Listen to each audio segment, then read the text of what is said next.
ஆண்டவராய் இயேசு கிறிஸ்துவின் நாமத்தினாலே இந்த விடிலை தேடி நிகழ்ச்சிக்கு உங்களை வரவேற்கிறேன்.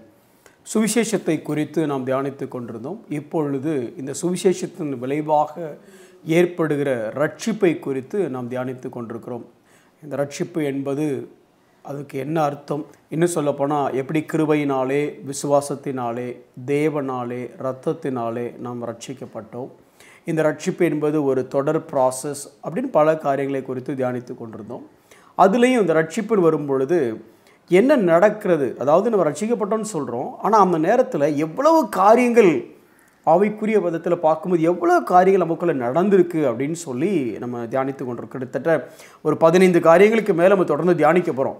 ஆமாம், ரட்சிப்பில் ஒரு 15 காரியங்கள் நடந்திருக்கு அல்லது நடந்துக்கிட்டு இருக்குது அப்படின்னு சொல்லலாம். இதை குறித்து தான் தியானிச்சுட்டு இருக்கோம். அதில் முதலாவதாக எதை குறித்து தியானித்தோம் என்றால் கன்வர்ஷன், அதாவது கன்வெர்ட் ஆகிட்டீங்களா அப்படிங்கிறோம். நான் கிறிஸ்துவனா கன்வெர்ட் ஆகிட்டேன். அப்போ அந்த கன்வெர்ட் அப்படிங்கிற விஷயத்துக்குள்ளே என்னென்ன காரியங்கள் இருக்குது, அதாவது மனம் திரும்புதல், விசுவாசம், அதை குறித்து நாம் தியானித்தோம்.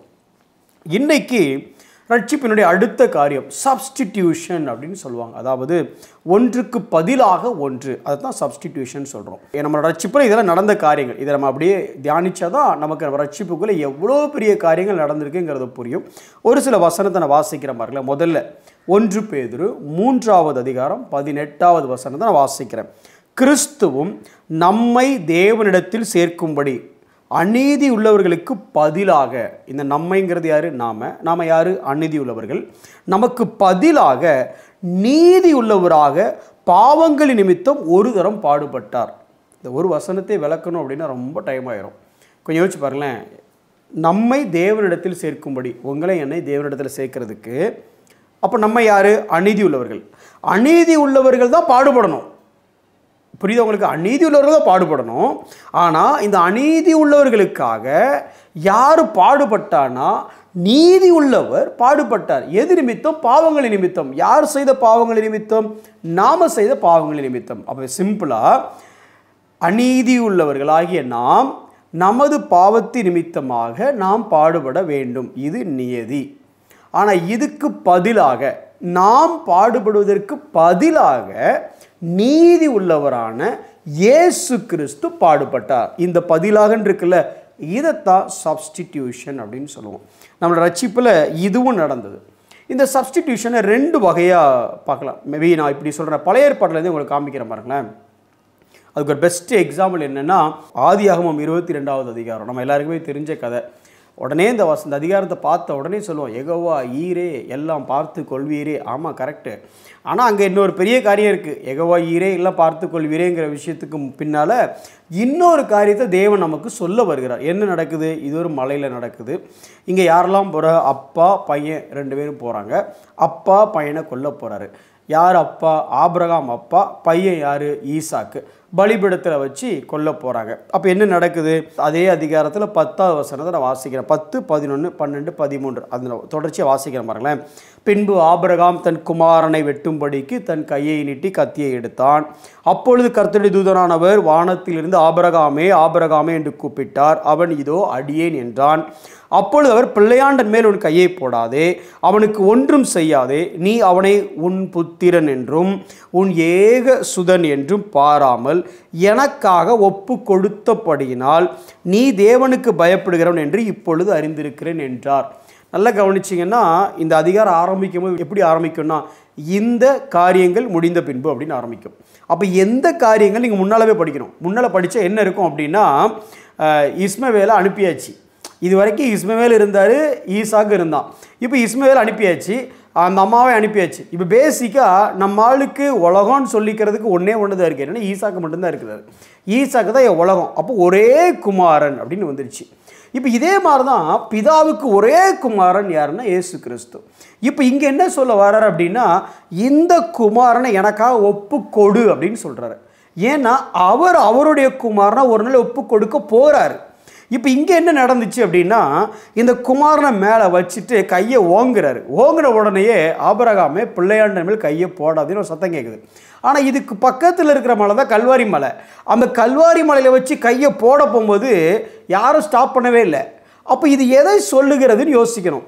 இங்கே ஒரு நிகழ்வு, இந்த மலையில் ஒரு தகப்பன் தன் பிள்ளையை கொல்ல போகிறார். இங்கே இன்னொரு மலையில் ஃபியூச்சரில் பிதாவாகிய தேவன் தன்னுடைய குமாரனை நிச்சயமாக கொல்லுவார். இந்த ரெண்டுக்கு ஒப்பிட்டு தான் இந்த காரியம் நடக்குது. சரி, இங்கே என்ன நடக்குது? இப்போ பிள்ளைய பலி கொடுக்கணும். பலி கொடுக்க ஐயா கையை ஓங்குறாரு, வானத்திலிருந்து அதை ஸ்டாப் பண்ணியாச்சு. ஸ்டாப் பண்ண உடனே இன்னொரு விஷயத்தை அங்கே ஆண்டவர் சொல்கிறார். என்ன சொல்கிறாரு பாருங்களேன், 13வது வசனம்.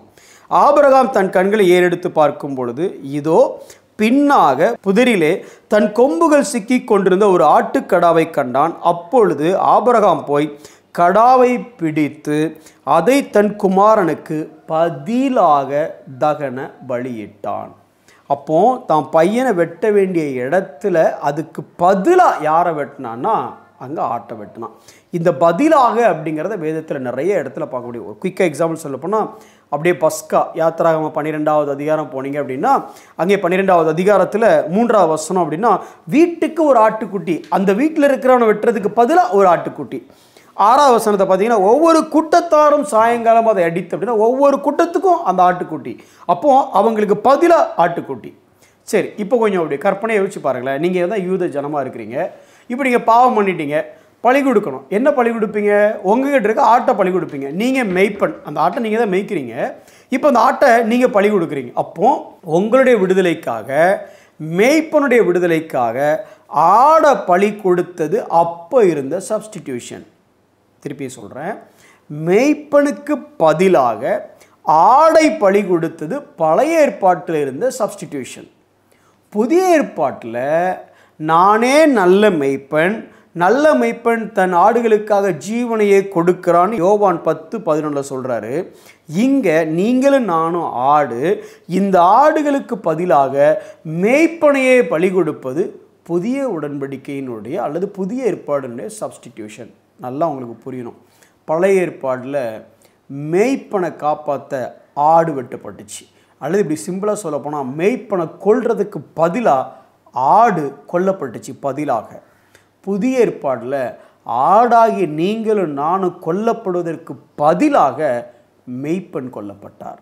இந்த காரியம் உங்கள் ரட்சிப்பில் நடந்தது. அந்த ஆடு நீங்களும் நானும் தான். உங்களுக்காக எனக்காக பதிலாக அவர் கொல்லப்பட்டார். அதனால தான் 2 கொரிந்தியர் 5வது அதிகாரம் 21வது வசனம் இப்படி சொல்லுது, நாம் அவருக்குள் தேவனுடைய நீதியாகும்படிக்கு பாவம் அறியாத அவரை நமக்காக பாவம் ஆக்கினார். நான் பாவி, அவர் பாவமாக ஆக்கப்பட்டவர். இன்னும் நல்லா புரிஞ்சுங்க அப்படின்னா அது ஒரு வேத வல்லுநர் எழுதும்போது இப்படி எழுதுறார். நம்ம ஆங்கிலத்தில் வாசிக்கிற அந்த ஸ்டேட்மெண்ட்டை, the son of God became son of man, that sons of men become the sons of God. ரொம்ப எளிதாக சொல்ல போனால் தேவனுடைய குமாரன் மனு அவதாரமாக அல்லது மனுஷகுமாரனாக மாறினார். ஏனெனில் மனித குமாரர்களை தேவகுமாரர்களாக மாற்றுவதற்கு. ரொம்ப உங்களுக்கு புரியுமா? சிம்பிளாக சொல்லட்டுமா? புரிகிறதுக்காக, ஒரு மனுஷன் நாயை மாறிட்டான். ஏன்னா நாய் எல்லாம் மனுஷனாக மாற்றுறதுக்கு நினைக்க முடியல, யோசிக்க முடியல. பார்த்தீங்களா? Being difference.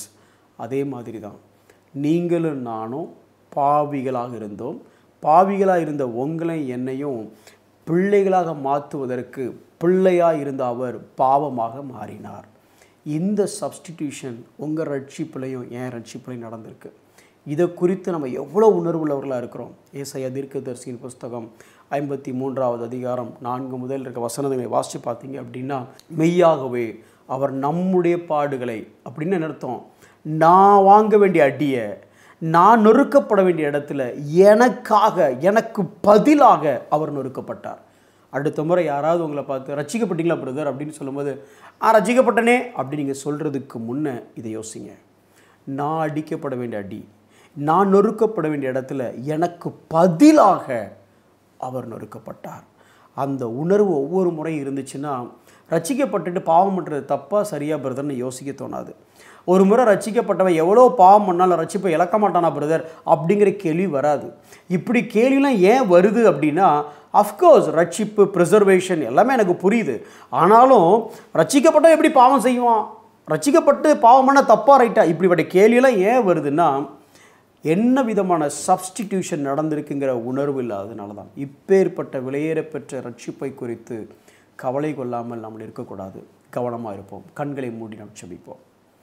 அன்புள்ள ஆண்டவரே, எப்பேற்பட்ட ரட்சிப்பு ஆண்டவரே.